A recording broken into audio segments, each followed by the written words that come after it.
ফের সাফল্য পেল শিলিগুড়ি মেট্রোপলিটন পুলিশের প্রধাননগর থানার পুলিশ।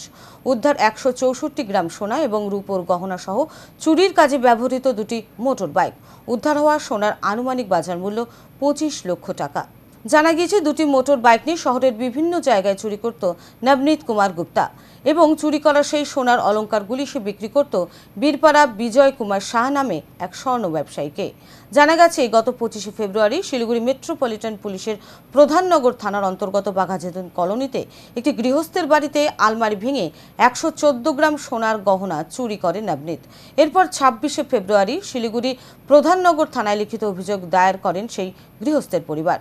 সেদিনই তদন্তে নেমে প্রধাননগর থানার পুলিশ ওই এলাকার বিভিন্ন সিসিটিভি ফুটেজ খতিয়ে দেখে একটি বাইককে চিহ্নিত করে। এরপর বাইকের খোঁজ করতে শিলিগুড়ি পৌর নিগমের 33 নম্বর ওয়ার্ডে যায় পুলিশ। সেখানে গিয়ে পুলিশ জানতে পারে ওই এলাকায় ভাড়া থাকতো অভিযুক্তরা, তবে সেখানেও মেলে না মূল অভিযুক্ত।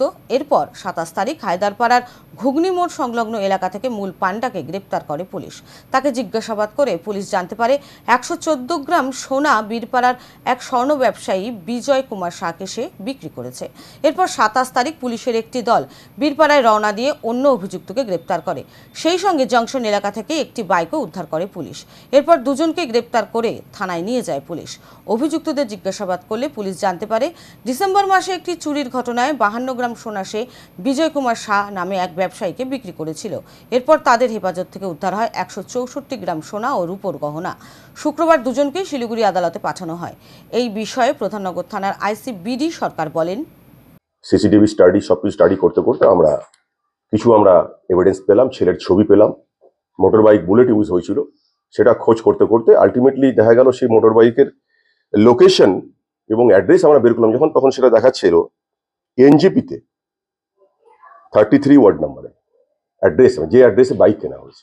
ঠিক আছে, কিন্তু ওখানে আমাদের ছেলেরা প্রচুর চেষ্টা করে এবং তার মোবাইল ট্র্যাক করে, কিন্তু ছেলেরা সারা রাত ধরে খাটলো, আরো মোটর বাইক আরো বুলেট ট্র্যাক করলো, বুলেট আমরা মিসগাইড হলাম, হতে হতে আলটিমেটলি ফাইনাল বুলেট ছবি এবং অ্যাড্রেস বুলেট শোরুম থেকে আমরা ছবি বের করলাম এবং যে সিসিটিভি পেলাম সেটা ম্যাচ করলো, সেটার প্রেজেন্ট ওনার ম্যাচ করলো করে আমরা হায়দারপাড়াতে পরের দিন 2টা নাগাদ ওকে ছেলেরা অ্যাপ্রিহেন্ড করলো।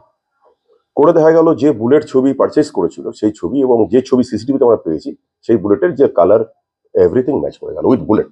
ওই ছেলেটাকে যখন পেয়ে গেল ম্যাচ করে গেল। এবার ছেলেটিকে জিজ্ঞেস করলে ছেলেটি কনফেস করে ও বললো যে অলরেডি এই গোল্ড ও আগের দিনই মানে 26 তারিখে বীরপাড়াতে পাঠিয়ে দিয়েছে, রিসিভার বীরপাড়া।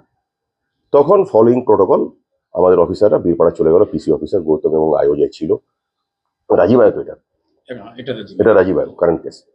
চলে গিয়ে ওখানে রানী জুয়েলার্স বলে একটা দোকান আছে, খুব আধুনিক দোকান, বীরপাড়া চৌপাতি থেকে ফালাকাটা যেতে হাতের বাঁদিকে বড় দোকানে, সেটা গিয়ে সেখানে যখন ওকে নিয়ে হাজির হলো তখন সেই ছেলে, তার নাম বিজয় কুমার শাহ, আর যে চুরি করলো তার নাম নবনীত কুমার গুপ্তা। বিজয় কনফেস করলো এবং ওখান থেকে মেল্টেড অ্যান্ড নন মেল্টেড মিলে প্রায় 100 গ্রাম আমরা রিকভারি করলাম। নিয়ে with the help of local police station proper প্রোটোকলে আবার চলে আসা হলো। ইন্টারোগেশন করে পরের দিন ওর যে মোটর বাইক যেটা ইউজ হয়েছিল সেটা আমরা রিকভারি করলাম এনজিপি থেকে, জংশন থেকে।